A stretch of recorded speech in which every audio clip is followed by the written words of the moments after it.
بسم اللہ الرحمن الرحیم۔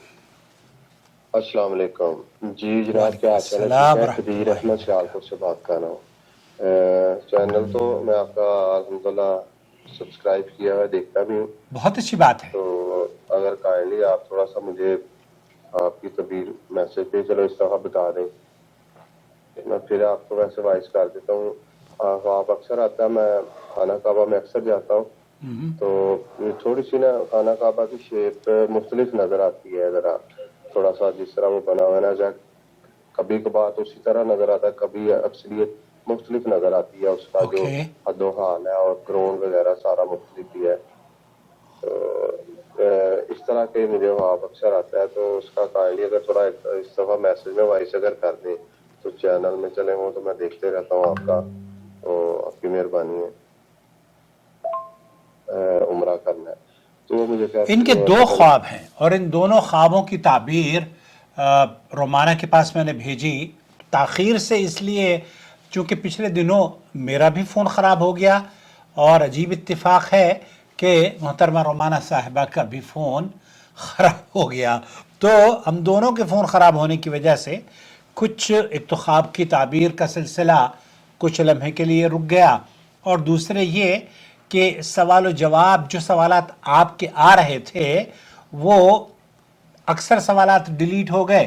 اس لیے میں آپ سے گزارش کروں گا کہ جہاں ٹیکنالوجی بہت ترقی کر رہی ہے وہاں آپ بھی ترقی کریں، اور چینل سے دیکھیے اگر میں واٹس ایپ پر آپ کے سوالوں کے جواب دے دوں گا تو چینل بنانے کا کوئی فائدہ نہیں ہے، اور میں شخصی طور پر 5 لاکھ آدمیوں کو نہیں دے پاؤں گا جوابات فردن فردن۔ گوگل اس کو بہت خوبصورتی سے کرتا ہے۔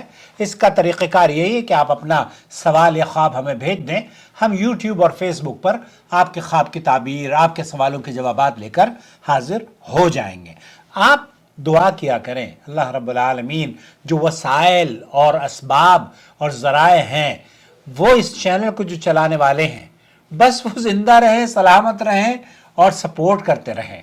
سنتے ہیں آپ کے دونوں خوابوں کی تعبیر۔ جو آپ کا دوسرا سوال ہے، کسی کی کہتے ہیں اس سے لے لو اس سے لے لو، وہ میں مطاف میں فٹافٹ چلا جاتا ہوں، یہ نہیں پتا کہ میں نے وہ احرام پہنا ہے کہ نہیں پہنا، مجھے وہاں سے آواز آتی ہے، کوئی مجھے کہتا ہے کہ 7 نفل ادا کرو یہاں پہ، تو میں اس کو کہتا ہوں 7 نفل کیا ہوتے ہیں، وہ 2 کے حساب سے پڑھتے ہیں۔ اوکے، اس خواب کی اور ان دونوں خوابوں کی تعبیر رومانہ نے کیا پیش کی ہے، چلیے میں آپ کو امریکہ لے کر چلتا ہوں۔ کی خیر برکت و خوشیوں سے نوازے، آمین آمین رب العالمین۔ ساحل نے بتایا کہ اکثر خواب میں حرم کو دیکھتے رہتے ہیں، ممکن ہے ان کے خواب حرم کے حوالے سے ان کے خیالات، محبت اور سوچوں کی عکاسی ہوں، لیکن اگر بنا سوچے ایسے خواب آتے ہیں تو یہ خوش نصیبی ہے انشاءاللہ۔ یہاں ساحل نے اپنے خواب کو باقاعدہ بیان کیا ہے جس میں انہوں نے خود کو حرم کے صحن میں داخل ہوتے ہوئے دیکھا۔ دیکھیں، جو حرم میں داخل ہو گیا وہ امن، سلامتی، سکون اور فلاح میں آ گیا، بے شک، لہٰذا خواب میں ایسا منظر دیکھنا مبارک ہے صحیح بات انشاءاللہ۔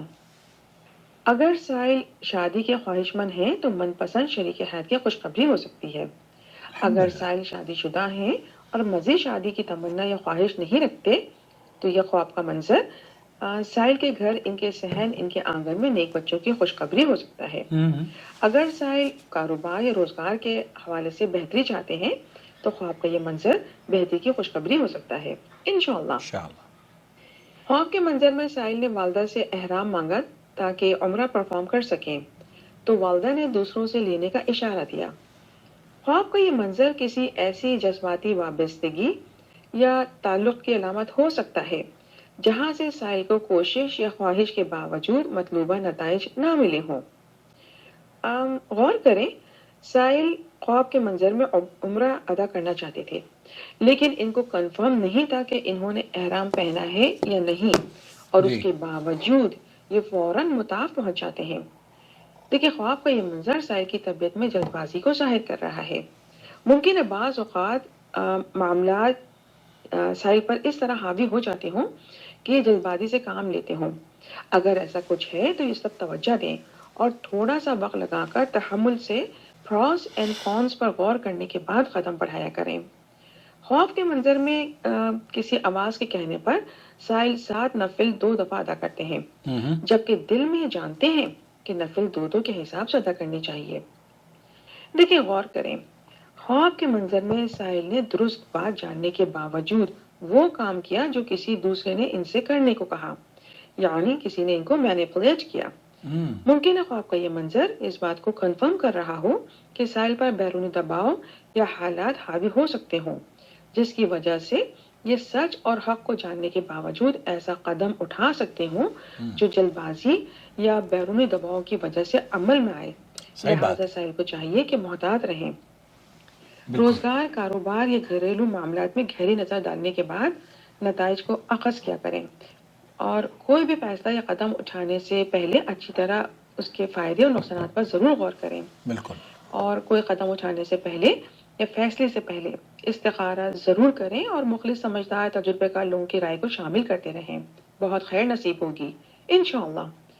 یہ خواب کسی معاملے میں سائل کے حوالے سے غفلت اور جلد بازی سے دور رہنے کی علامت محسوس ہو رہا ہے، لہٰذا اس طرف توجہ دیں، یعنی غفلت اور جلد بازی سے دور رہنے کی طرف توجہ دیں۔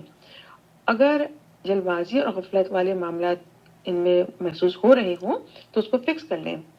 دیکھیں، اصلاح کی گنجائش خسارے سے محفوظ رہنے کی خوشخبری ہوتی ہے، لہٰذا اطمینان رکھیں۔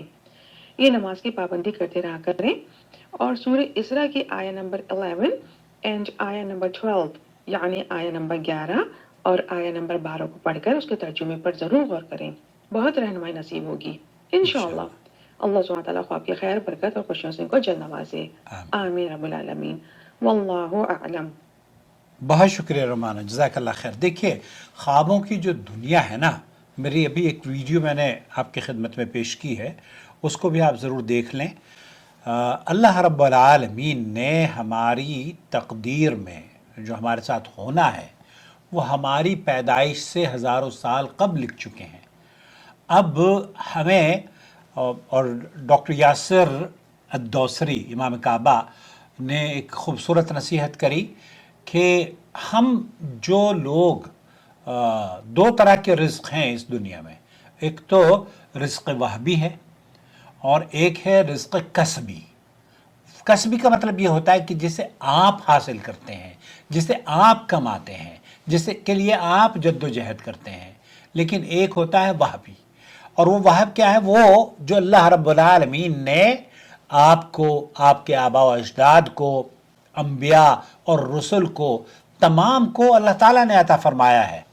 تو اللہ کے رسول صلی اللہ علیہ وسلم نے یا اللہ کے نبیوں نے جو اللہ رب العالمین سے دعائیں مانگی ہیں، اس رزق کے لیے جو اللہ تعالیٰ اس کی زندگی میں عطا فرماتا ہے، اس پر وہ اللہ کا شکر ادا کیا کرتے تھے۔ تو جو شکر جو آپ کو مل گیا ہے اس پر اللہ کا شکر ادا کریں، اور جو آپ کو نہیں ملا، اپنی زندگی کا اس کو بے چین کر کے جو نہیں ملا اس کی تک و دو میں پریشان نہ ہوں۔ پلاننگ آپ کریں، محنت آپ کریں، حلال طریقے سے رزق کا حصول آپ حاصل کرتے رہیں، جد و جہد کرتے رہیں۔ شادی نہیں ہوئی ہے تو شادی کے پیغامات صالح بچیوں کے لیے، صالح رشتوں کے لیے آپ کرتے رہیں، لیکن اس کا یہ مطلب نہیں ہے کہ آپ اپنی زندگی اسی ادھیڑ گن میں تباہ کر دیں کہ مجھے، میرے لیے یہ کیسا رہے گا اور یہ کیسا نہیں رہے گا۔ کچھ باتیں ایسی ہیں جس میں آپ کا عمل دخل نہیں ہوتا، ہم صرف جد و جہد کرتے ہیں، اور وہی وہ رزق ہے، اور اسی رزق کو وہبی رزق کہا جاتا ہے۔ اس پر آپ کو میری وہ ویڈیو ضرور دیکھنی چاہیے جس میں شیخ یاسر الدوسری نے یہ نصیحتیں بیان کی ہیں۔ شکریہ۔